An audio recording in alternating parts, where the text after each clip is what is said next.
It's LorOnline here again today with another video, and today I'm joined by my good friend SWTORCentral. Say hello, Sam. Hello, hello, How's it hello, going, hello. Sam? Not too Today, bad. all right. So today we're going to be going through what we want to see for SWTOR in 2017. So I apologize for this, Sam, but sit back, relax, because things are about to get awesome.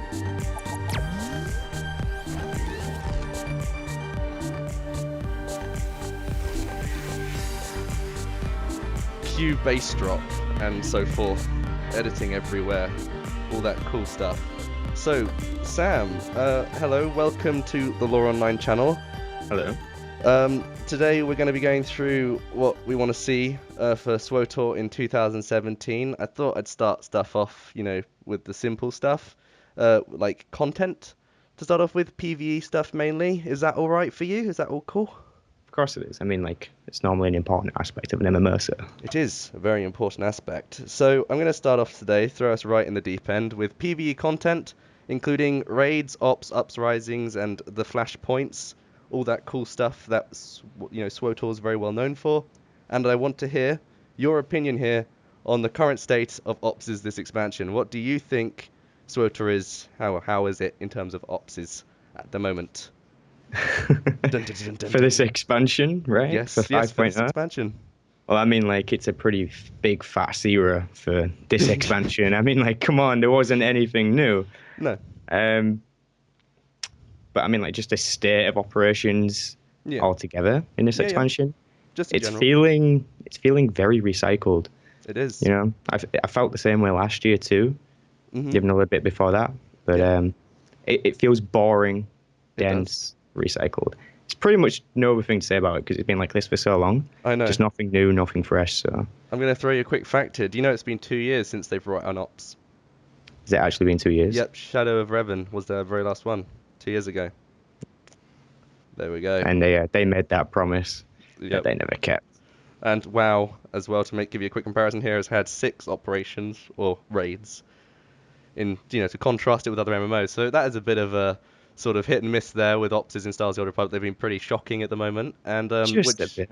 yeah, just a bit. And then this follow-up question: do you think Uprisings are a valid replacement for Ops? Because that's basically what Uprisings are now. So, what do you think of God, Uprising? God, no. Yep. Uprisings were a very, very unorganized, reskinned Yep. mess, is what I'm going to say. They Although were. at the same time, I do like them, but only because they suit my playstyle. You know, they're quick, they're Yes. easy to do, that kind of thing. They give you a lot of command XP, Yeah. especially if you're doing them quickly with a good group in very mode. Then it's easy, right? But Yeah. Yeah. I for mean, a replacement, you got no chance. exactly. I was sitting there and doing my Sith Warrior, and I went through the Hoth planet for, the Sith Warrior, and I came to the sudden realization that they used the exact same, which is the point you just made actually. They retextured the Hoth class missions for the Sith Warrior Yeah, specifically for an Uprising, and I just went, okay, so this is retextured. Then, of course, you have the retexture of the Ornamental volcano, or they yeah, just take the lid off. yeah. It's like a teapot, basically. They just remove the lid, and there you are. You've got yourself an Uprising. The exact same layout in every other way. And I'm just sitting there with this big disappointed face. And they go through all this pirate cartel stuff as well with the other Uprising, which is, you have it's red. Do you know the name of the Uprising I'm thinking of? The pirate one. Crimson, Crimson. Crimson, Yes, Crimson it's something. Crimson something. That one. Specifically, I thought of. I sat there and they brought up some really relevant stuff in the lore, some really cool stuff. One of these gangs was actually sort of a big deal, and they brought it up only to give them a really shoddy, bad uprising that was really sort of low key and dull. There was one boss fight where the boss was jumping around on the tops of the canisters, and there's a Oh, very yeah. common bug where he falls through the canisters Oh, and you really? just see him stuck there, and you just DPS him down. Yes, I had we ran it about last week, and we had this bug happen. We just DPS'd him through it and just moved on with, and none of the mechanics occurred. It was just this big, huge bug that really disappointed me. Because I'm like, my first playthrough of this Uprising, the Crimson one, and you bug it straight off the bat. I've not seen that bug. Have you not? No, look it up. No. It's all over the internet at the moment. I thought it was a really big deal. So that's a very common bug at the moment in the Uprising. Crimson Fang, by the way. Crimson Just remembered Fang. it. Yes, good. Good. So, yeah, Crimson Fang, their whole sort of pirate guilds has not really been given justice. So I thought ultimately Uprisings weren't a very valid replacement for Ops, and I don't actually think that Absolutely not. they were very great either. So, now moving on to our next question. What is your opinion of Uprisings in comparison to Flashpoints? Now, because I feel Uprisings are more on the level of Flashpoints, if anything, just smaller Flashpoints with harder mechanics. What do you think in comparison to the older Flashpoints we used to have, like Red Reaper and those cool ones? I mean, I do really like the older Flashpoints, and one of my Yes. favorite Flashpoints to this day is Kadamimu. Always been Oh, really? Kadamimu. Really Oh, do love yeah. it. It's just that last boss and that one-liner that he has. You know, I fought in the war, you piece of trash. That one. That one. It's, Okay, I and yeah, love that with guy. the rocket fuel everywhere, and if you stand in the wrong Yeah, area, you just burn alive, insta-kill. yeah, That that's is a it. good boss. I liked the dark side choice at the end. It's like, well, how can we deal with this? We go and peacefully tell the moon to stop threatening the planet, or we can just blow it up. Blow it up, yeah. That's it. You know, just let's throw a Death Star in there and just destroy the planet Why not, with right? missiles. Yeah, I thought it was really damn cool. So I liked that Flashpoint too. And Give me you those know, dark side points. I really, you have no idea the struggles I've had with dark side points. I still have this impulse to get them, and I just went through the Knights of the Eternal Throne on my channel as a Let's Play. And the most disappointing thing is you have this, without spoiling it, there's a crucial character that I really like, but to get the dark side points, you have to kill them. And I couldn't resist the impulsive urge, and I had to do it. And I was just sitting there afterwards like, why'd they have to make it a dark side option? I liked them, and I don't want those light side points. I'm no light side scrub. So yes, that the dark side points thing is one of my favorite features too. The reason Uprisings have been ultimately kind of a disappointment for me is because they have no story. You have Lana Ah, Beniko. you see. Yeah, you just That yeah, was their intended playstyle, though. that was. It was their intended playstyle, but I feel SWTOR is best known for its narrative, and with the Yes. current issue they have already with, you know, they have a couple of quests like the Alliance HUD people where they don't actually have monologue. They have it so you have like this click thing back in the old days of KOTOR, so they were taking Yep. that from the old game.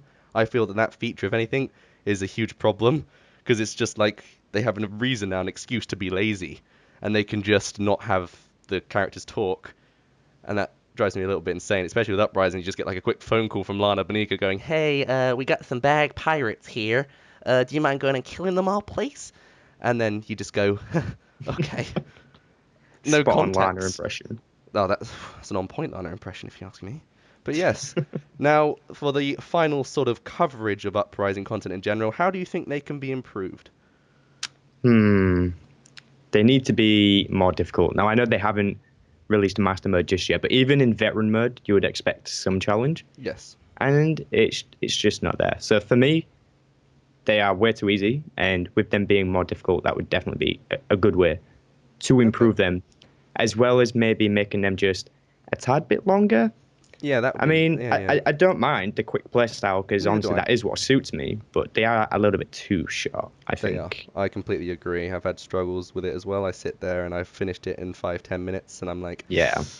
well, why did you have to send me? You call like the leader of the alliance to come in and kill these guys, but I'm pretty sure just some peasants could come along and just kick these guys' Yeah. bosses. I mean, Lord Rad, that guy, he's supposed to be some buff Sith, and Rad. he's like the strongest of the lot. And you just go in there, you just get out a gun, just blast a shot to the face, move into the next room. It's like you know, they could make them a little bit more challenging. I agree. I feel that's a huge part, and of course for me, they can improve it. I think personally by adding narrative. I think they need to have the story there. This is Star Wars. We're not playing World of Warcraft. I don't want grindy, stupid quests. I want engaging stuff. You know, as a big Star Wars supporter, that is what I feel this game is missing at the moment. They need to have that storyline. So that is the sort of overview of Uprising there. We're moving on to our next topic now. Sam, are you ready? You set? Let's do it. All right, all right. We got the daily and weekly zones. Of course, I'm sure you remember the grind on Ziost, Makeb, Czerka, Yavin, Rishi, and Oricon back in the day. Yep. Your signature MMO grind. What is your opinion on the current state of weekly zones? It's irrelevant. Why are Irrelevant. they even there? Why are they even there? Okay, Well, okay. I don't mean like in a bad way, as in like I don't like them. It's just sort of with the newest expansions that have been coming out, obviously after these weeklies and daily areas, they've just sort of become irrelevant. They have. It's kind of my point now. Yeah, And they've made it even more irrelevant by not releasing any more. exactly. That's Because the what I game was does thinking. need more daily and weekly areas. Like Zakul could have been a daily area, but Oh, I they just wish. didn't do it. They didn't, which no. makes no sense. Exactly. I feel as an MMO, Star Wars The Old Republic needs to sort of take the initiative there, and the devs at BioWare need to sort of make a new daily zone. When they announced those 2 planets, with the big live stream they had, I was sitting there going, oh, Yes. thank God, are we going to get a daily zone? And of course, a pure robot planet? Does that mean like we could get a robot companion, or is it going to be like some robot reputation? Some really cool thing there, but no. No, you just get like this Godzilla Titan thing that walks around and one-shots like half the mobs. That's it. Yeah, and that's all that See, was. a daily area on Zakor would have been great because you could have tied in the Eternal Championship with it. That could have been part of the weekly or whatever. Yeah, that would have been really good, wouldn't it? They could have definitely implemented something there. And imagine like doing quests for Firebrand or like having to sabotage like some shield generators or something, blowing up like all this stuff. Even if it was just repeating some of the story missions you had there. I mean, like, come on. It would have been nice. They just sort of included something there. But there we go. They didn't really do anything with that. So, moving on to the next question. How can SWTOR improve both daily and weekly zones? I feel we've answered that, if anything. So, what new daily/weekly zones would you like to see? Well, you just said so cool. So we've managed to basically just cover this entire section in a couple of seconds. High five, Sam. That was pretty legit. Oh, Right, yeah. okay, we've done a pretty good job. So new rep zones, we said Zakul, and maybe something on the new robot planet, Idawa, I think it's called. Iocath. Iocath, yes. And then, of course, they could probably do something with the Alliance. I'd like to see some reputation vendor at the Alliance or something. They have this new Alliance. You could use them, as a reputation, a weekly grind, something like that. It just gives you more stuff to do. Right. So moving on to leveling, which is a huge part of SWTOR, of course. Everyone needs to level from 1 to 70 at some point to get to the end game content. So the question is, how can BioWare improve leveling for the average player? Better tutorial alerts. Better tutorial? Okay. That's an interesting one, actually. I mean, that's probably the only thing I could say, really. Apart from that, maybe the leveling's a little bit too easy, but Yes. I wouldn't really complain, considering I have, like, too many alts to handle. So if I need to level, the fact that it's easy is a good thing for me, but... Yeah. The tutorial alerts they're terrible. They are a little... They could be a lot better. Yeah. I know what you mean. So sort of when you make your 65, you have those tutorial there as well, which is pretty naff. And then, of course, at level 1, moving up, you just have to learn your character, sort of. Okay. I completely agree. And what I'd say for this question, actually, to improve leveling in general, I'd like them to add, like, a different route. You know how there are other games like Elder Scrolls Online where you can level in different zones? I'd like to see that in Star Wars The Old Republic. So, when you start off on Hutter or Korriban for your Sith Warrior or whatever, I feel they should have like a tangent storyline that you can do to level. So if you don't want to level on planets, you can either level through dungeons or another means of leveling. So maybe like taking inspiration here from the Uprising, they could have like these Uprising things on each planet, like some legendary leveling mission that will give you tons of XP, but it's really difficult. I'd like them to do something like that, if that makes sense. So you have like some Korriban legendary mission that requires like a team of 8 level 10s, and it's some crazy, really hard boss, and you can basically just do that and avoid doing the campaign. It'd be cool if they did something like that, don't you think? I mean, I see where you're going with that. Yeah. I mean, I guess they've already got it, just not on the kind of scale of what you're thinking of. Yeah, exactly. It's like the potential's there. Yeah. But they haven't done it to that degree of leveling, because I think in leveling, the most fun I had was doing the Flashpoints. I feel I went through like Balmora, for example, crying my eyes out, and then I finally got to the end of it and got to a Flashpoint, and that was the bit I always looked forward to, like, oh, what Flashpoint are they going to throw at me next? Oh, Red Reaper, Colocoid War Games, you had the Mandalorian Raiders, and all those really fun Flashpoints. It was just that I really wanted, just for the planets. So you could sort of get a group together. It's like, oh, have you done this boss over in Korriban? And with the leveling system where everyone's sort of moved to level 10, you can invite 60s to your group, but it won't matter because they get moved down to level 10. So it's still just as hard for all the player base. And it's a good way of leveling with friends because you can do that instead of doing all the narrative stuff. I just think that's a cool sort of idea I had for improving leveling. Right. And then moving on, what new content could be added to improve leveling? For example, the 12 times XP boost. Do you feel that was a good sort of idea when they did that? Because that obviously made it very easy to level. Do you feel they need to do more things like that, or not really? I think it was a good event, definitely. Yeah.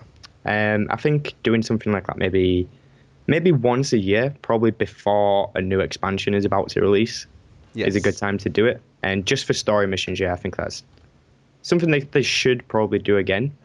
Yeah. But for something else to add, I'm not really sure on that one, to be honest.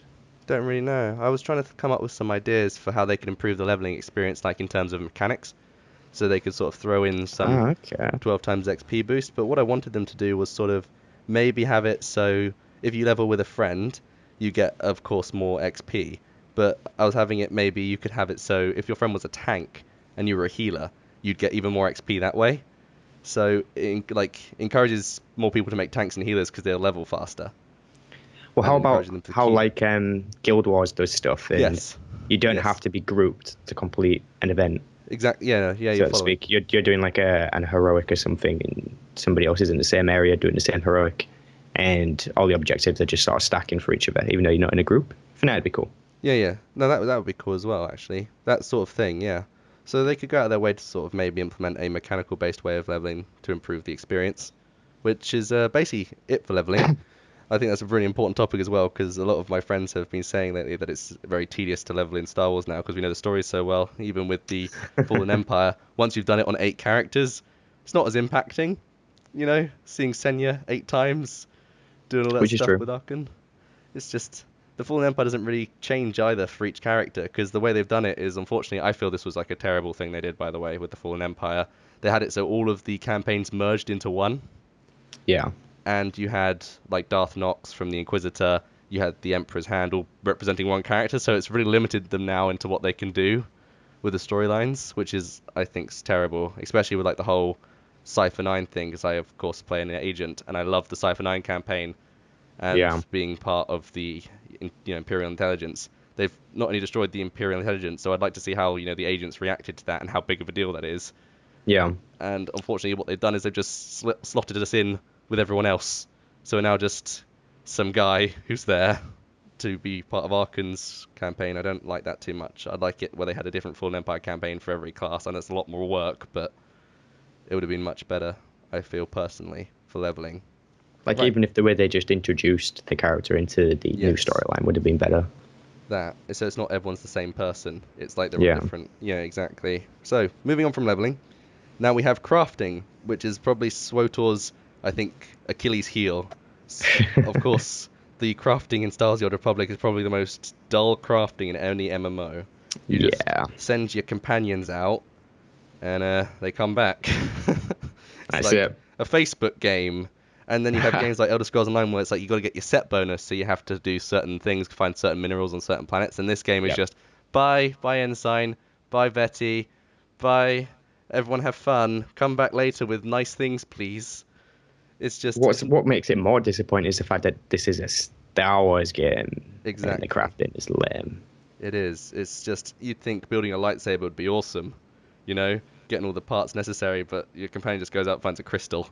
The end. It's stuff like that. You want to sit there and like build some really awesome sci-fi bike. And what I'd like them to do is sort of improve crafting significantly, which brings us to our next question. That question, by the way, was what are the issues with crafting? We just covered it. So moving on to how can they improve crafting? What I'd like them to do now. This is an idea I had. Okay, this is some concept paper on a tissue in a back alley. Okay, this is some really damn cool thing. Right. I thought when you were building items, you could have specific sort of items or objects in your strongholds, like crafting stations, similar to the one they have now already. But if you want to build a mount or something, you actually build it in your stronghold. So you have to go and get the parts from your companions, so they don't have to change the system too much. And then the companions go and get their parts for like certain mounts or whatever. If you're, for example, doing cyber tech and you want to build a mount, your companions go Yeah. out, get the parts. You then build it in your stronghold, and you have to like put all the parts in the right sort of stronghold slots, if that makes sense. And then when they're all in the right slots, they all sort of fuse together and it makes the mount. And then you right click it and then it unlocks or something. Sure. Why not? Yeah, I know, but It's it's better than like, what we've got already. I'll take it. yeah. I want them to make it more interesting. When building a lightsaber, putting like the parts together and like certain parts won't fit, that sort of thing. And like you can get a crafting table and they maybe make a new UI. If they put the Yeah. amount of time they put into making the new craft, the cartel market UI, they put that amount of time into the Yes. crafting UI. Imagine how cool crafting would be. Actually, I have to go to a lightsaber forge to make your lightsaber or something like that. Yes, exactly. I'd love to see something like that. And like, there's certain maybe they could add like set bonuses, so your lightsaber does different things, like depending on where you build it. So if you go to Coruscant to build your lightsaber, you go to one of like the forges on Coruscant, and then what happens is you get like +4 dexterity, or that's not a thing in the game now, is it? It's +4 endurance or mastery, and it will give you like upon hit has a 3% chance to stun an enemy, which might be overpowered in PvP, but it like encourages crafting a bit more. So you can go around and get like special items from like specific planets. So you can go to like Balmora and get something that does like 12% more damage if you hit off a crit. Some really cool set bonus thing that encourages people to craft. So just something a little bit more there that improves crafting. What we Or currently even have. just like different types of set bonuses, like improved crafting times, Yes. run faster. That sort of stuff. Exactly, like just bonuses. Cool Yeah. little things from crafting. And it's just, I feel that because of all these like other things they're adding to the game at the moment, like cartel market stuff, which they've been adding for like 3 years non-stop. And then you've got all these like gears you can just get through doing these star fortresses. It feels like they've really moved away from crafting, and it's not needed anymore. So that brings us to our next question: is crafting even relevant to SWTOR now?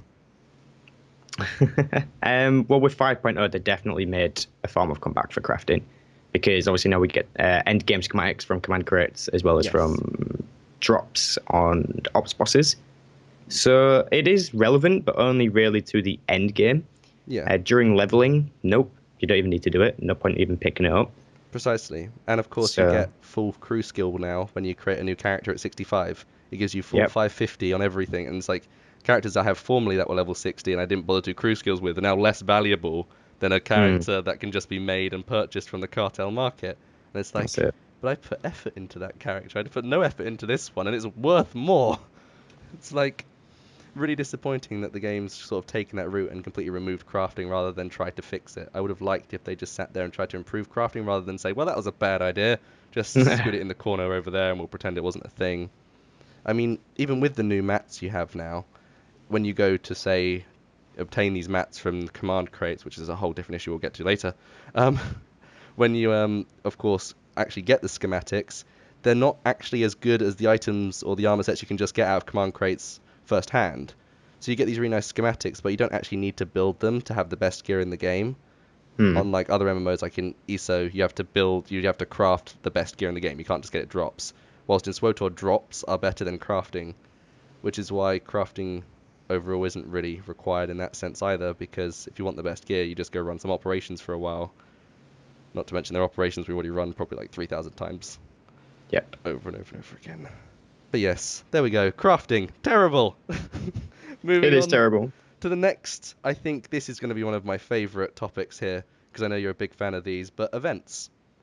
Like the Life Day event we have. Yep. And of course the Ratgor event and the Glee event. That was a joke my friend made. And of course we have other events such as the Bounty Hunter Brokers Association and various ones like that. Do you think Star Wars at the moment has a good pool of events? I think that the events that we have, I think they're good. Yes. Maybe excluding like Life Day, because with Life Day all they do is just chuck a couple of vendors on the fleet and that's it. Yeah. There's no reputation or anything like that involved. No, you're right. Something they could do with Life Day though really is like snow on the fleet or something. I don't know, just That'd something be cool. Stupid. Yeah, having snow on all the planets, something like that. But yeah, I do like the events. Okay. Especially the Gree one. It's a different one, especially with like the PvP aspect to it. It mix things up. Fun. Having everyone run around on Ilum to just go crazy and kill each other in that little arena. That's always, I think, when I was playing at level 50, that was probably the highlight. Open world PvP, one of the best things in the game. Not having to queue for a war zone, just jumping right in. And you don't usually get more players. Well, you used to get more players on Ilum than you would war zones anyway. So it was much more fun to do the open world PvP. And of course, the raid boss you get, the monolith thing. Xenolist. Yes, Xenolist. I loved that boss, I think, in comparison to all the other bosses. That is my favourite, purely because it's an event boss, so you can't just do it whenever the hell you want. You have to wait for the event. It is a cool boss. And it is actually quite difficult. On hard mode. On easy, it's not. But it's a really fun boss, and it really gets the entire group working together with all the AoEs and the ads. Just something I really like. Then moving on to our next question, which is I think is going to be quite a fun one. What new events could be added to improve the event rotation? So your ideas for new events. Anything in that head of yours? Racing, swoop racing, Oh, pod racing. yes. 7,000 times movement speed, legging it around the Dune Sea. How cool Why would not, that right? be? That would be freaking awesome. Oh, I don't know how they'd implement that necessarily. Like, could you knock people off their mounts? How would you go about sort of mechanically? Well, I think for swoop races, it would be more of just like a drag racing thing. Yeah, You know, like you in the just do original. a drag Yeah. race on, yeah, pretty much. You avoid obstacles, you set a record, that's it, and then add a leaderboard. Done. For pod Awesome. racing, though, there is so much potential behind pod racing, but I don't know if it fits in with the law of the Old Republic. So No, it I'm was not entirely around. sure if they would. Oh, it was. Yep. The official tournaments weren't Good. established until episode 1. I think it was Right. like a couple of centuries before that. You had a race called the Bendu, and they had to get permission to set up the pod racing. But it did exist before that. It was always a fashionable trend. So it's there. The potential's there. I'd like to see what they do with it, actually. That is a really good idea, actually. That I would be do like that. freaking amazing It would be if brilliant. they added pod racing. Like, just imagine like the customization to your own pod racer. Oh, You know, that'd be paint cool. jobs, different engines. You know, Oh, that would I'm like you have drooling the thinking galactic about type, it. yeah, like the galactic space battles. You know that terrible thing that we all forgot about. That PvP mode, but with a pod race there instead of a That'd be spaceship. cool. That would be awesome. All right, and then How my about like yeah, a sand people event, right? sand people event. Because I don't know, let's just say there's like this a certain time of the year the sand people go on a hunt, right? Like a Yes, specific type of hunt. And I said this hunt is for a Krell dragon, right? Because we don't see Krell dragons in Star Wars: Old no, we Republic yet. don't. They did exist in that time period. They did. So why not like a sand people event, right? You know, you go dress up as a sand person or whatever, you Yeah. know, reputation vendor. You know, you can get Oh, like that'd be cool. a Krell dragon mount, and then you know the event Oh, boss is an actual Krell dragon. that would be cool. You know, Yeah, they should have that'd an be pretty sweet. operation for it as well. I feel that they should be like Yeah. the last drop on Nightmare mode. You get a Krell Dragon, and when you see someone on Krell Dragon, like that person right there is a proper SWTOR player. Yep. It's like the signature mount of Star Wars, actually, a Krell Dragon. Really cool for the lore. Right. So, yes, moving on. I did have an idea, which I feel would be a pretty cool event. I think they should have the space battles they currently have. They have the sort of ability to have first-person non-rail mode space battles with the PvP function. The space battles in PvP. So we know the mechanics are there to have spaceships in first person that aren't on Right. rails.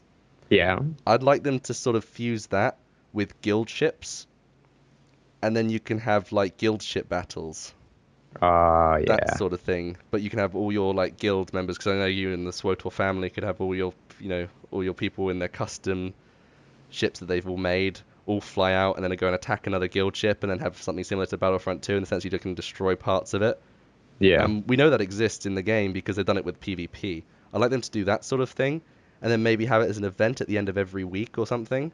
Once the rotation for Conquest goes out, have it as like some Yeah. big event sort of to end the Conquest. Could even tie it in with Conquest. You could, yeah, that's the idea. Oh, right. Okay. Yeah, yeah. So you And then look, basically do you these have to things. score like past, I don't know, like in the top 10, and then the people in the top 10 are the ones fighting it out or Yeah. something. And I'd like to have it as the reason I'm sort of saying it as an event is because obviously I don't know if the servers would be able to handle it on like a 24/7 basis because we are Of course limited with they the engine. would. BioWare and EA servers are They are awesome. so great. I've never had an issue logging into a SWTOR or any Star Wars game or any server hosted by EA ever. I mean, do you remember how good SimCity's launch was? Oh, so smooth. So smooth. But yes, the events. I think so. Yeah, we've just done like half the thinking for the SWTOR devs. Doing your jobs Exactly. here. You guys gotta get to it. Get to it. Come on. Right. Moving on to our last topic for PVE. I know, right? It's a tragic day, but new content in general is the last topic today.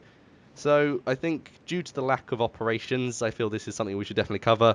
What new raids/operations would you like to see in SWTOR in the upcoming year? Because this is still about 2017, so we're going Yep. back on topic. Heralds of Zildrog. Oh my, that is so I cool. want it. That is so cool. I would love that. It's like the only Yep. good part of the Zakul storyline, in my opinion, the Heralds of Zakul and going and actually fighting them. Yep. That is cool. That is cool. They need Maybe to do that. even one on IOCAF as well. Not Oh, to spoil the story, but basically yeah. the thing that keeps you there. Yes. You know, you go and do a raid to sort of finish our guy off. I would like that, actually. I'd like them to do Sort of like something with that. Directive 7. Yeah, yeah. Oh, Directive 7 was a really good Yeah. Flashpoint. I enjoyed that. I Mm. mean, it was one of the more grindy ones, but I did really enjoy that. Yeah, that's what they need to do. They need to do something like that. Yeah, yeah. I came up with a few ideas for some raids. I'd like them to go into the Black Sun a little more. You know, the crime syndicate empire that's supposed to be striving, this massive, huge, big thing on Coruscant that no one talks about really. Not even at level 12 and to 18 when you're actually running around doing the Coruscant stuff. It's like, oh, the Black Sun, they're just some pirate guild. Go do a little side quest. No, no, no, no, no, no, no. Operation. I want a huge crime syndicate thing going here, okay? I made a guild, okay, called Zarthon Consortium, which was a crime syndicate based on the Black Sun. They're supposed to be a subdivision, and I did a whole roleplay about it, and oh my god, they have so much lore. The Black Suns are just beautiful. I want them to go full out with that. I'd like to see an operation on it today. You know, come on, BioWare. We need that. Been around for a long time. I know. It's just they need it. They need that. And then I'd also like them to do perhaps an operation on the Zakul as well. Fighting Archon, I feel should have been an operation where you have like that's what my idea was. I thought you'd start off and then you'd have to like fight your way through certain Zakul champions, and then you'd finally get to like the throne room, and then you'd have to fight Archon in the throne room, that sort of thing. That was my Mm. idea. It's what I was expecting to see in Knights of the Eternal Throne, but they didn't bring it out, so I was very disappointed there. I'd like them to sort of make a recovery one, maybe like the destruction of Zakul or something, with no spoilers, which I'm not spoiling anything, but I'm saying that something like that would be pretty cool. You know, basically them all running around, blowing up Zakul in some huge operation, that sort of thing. So, Sure. move. I'm pretty big on operations, as you can tell. I've been doing the same nightmare operations for a couple of years. I'd like a new one. But yes, moving on to the next question. What mechanics would you like to see added? I know it's very general, but in terms of like PvP, PvE, RP, are there any mechanics across the board that you'd like to see added to Star Wars: The Old Republic? Um. Okay. It's a bit of a think one. I mean, I can go first to give you time to think if you want. Sure. Go for it. Awesome. So I had the idea. I think they need to make the game more RP friendly. The idea in mechanics I'd like to see is using the cartel sort of housing system. You can have these really cool houses. I'd like it if you could make your own dungeons or flashpoints or operations using the same system. Like being able to Yes. change the Nar Shaddaa stronghold into an operation. Being able to actually Yes. put bosses down. And then to say if you kill a boss in a flashpoint, or, you know, for example, the Red Reaper, you kill him and then you can have him as a boss to fight, Yeah. that sort of thing. So like an interactive sort of dungeon that people can create. So that'd be really good for RP as well, because you can of course have people get together to go through and do dungeons that their friends have made, which means there's also more content in the game, that sort of thing. And Hmm. if not that, I'd like them to maybe add a better emote system. I'm kind of fed up of having to type slash this, slash that, slash this. I'd like them to maybe have like a UI for it, so you can Yeah, just just click. like slash RP and it just takes you into RP mode. Yes, precisely. That sort of thing. So like the way I thought of they could do it is, you know how you have the stronghold sort of edit mode button. Hmm. There should be an RP mode button under that. You click RP that, mode. and it turns your UI into RP Funland, and you have like all your emotes on one side, all your like taunts on the other, mounts, that sort of thing. So what did you think for mechanics? It's a tough one, really, because It there's is. really just so much stuff There to is put into this game. so much potential. Um, I mean, you're definitely right on the RP side of things, and Yes. with them claiming that they're a story-driven MMO, they're not really focusing too much on the people who would like story the most, and that would be the RPers, Yes. people who engage with it the most, anyway. So, Yeah. Yeah. I'm totally going to steal yours and say they should bring them some new RP stuff. Be Yes. totally cool. It is. It's probably like the thing they do the least in Star Wars: The Old Republic. Care for the RPers. I mean, agreeably, the housing was sort of to be there for RPers who wants to get more engaged in the game, so they could have a Yeah, house and they could sort of talk to people and make it more real. But yeah. I'd like them to definitely take it that step further. Right, and then moving on to our last question in PvE, which is a very big one. Which direction would you like the story to take? So ultimately, where would you like the storyline to go? Do you agree with the cool thing they're doing? Do you want them to maybe go off at a tangent and go back to the Sith Empire stuff, keep to the traditional values of SWTOR, or you sort of, just stick with the cool stuff they've committed now? Right. Well, at this point, we're going to have to talk spoilers. So Yeah, let's just do a spoiler warning, shall we? Spoiler alert! Beep, beep, beep. So they're definitely going to be dropping the cool thing. Oh, okay. With the end of Knights of the Eternal Throne, that was it. That was the end of it. That was the end of it. To their storyline, anyways. To Valkorion and whatnot. Yeah. And Zaku will obviously still exist. But we are now a new faction. Yeah. We are the Alliance. We are no longer the Empire. We are no longer the Republic. And we are no longer Sith. We are no longer Jedi. We are the Alliance. That's just who we are now, and we are the Alliance Commander. Single tier. So the way they're going to be going from now is the Alliance versus whatever. But would I like them to take that route? To be fair, I don't think I'm too fussed as whether they go with Alliance versus another faction or back to Sith versus Jedi, because I definitely got my fill with Sith versus Jedi, with Jedi with the Jedi Knight storyline and Sith Warrior storyline, both brilliant. Moving on to the Knights of the Fallen Empire storyline and the Knights of the Eternal Throne storyline. Again, Force user bias storylines. Yep. So obviously I love those because I play Force users only, really. Yep, I don't, so I hate them, but yes. So I'm pretty satisfied with where the story is going. I know not many people will agree with me, but I'm still glad that they've ended the whole Zakuul thing, because, to be honest, Valen just annoyed me so much. And Arkin, oh my god. They milked that character. Who made that character? I think it's Eric, isn't it? Eric, it's based off Eric, isn't it? As far as I'm concerned. It looks like him for sure. It does. I think actually what happened is Eric's like, how can I sneak myself into the game? I'm going to quickly just create Arkin, perfect. And my twin brother Thexan, perfect. Identical me's. Must be his middle name. We never found out Eric's middle name. It's just like Eric Arkin Musker. Makes sense now. It makes sense. Conspiracy confirmed. Full circle. The Illuminati triangle. Let's throw it right in there. All right. So, basically, I agree with what you're saying. I'm really happy that the Zakuul storyline's over. Me being an agent, I'm very fed up with the amount of times where there's been a scene that has been quite clearly meant for Force users, and they've had to implement it for an agent. The rocket boots, of course, were a big thing, but the amount of times you've done a Force jump, and I've been like, so now I have rocket boots on. Nice. And then it's like, oh, so I'm supposed to, Force choke you.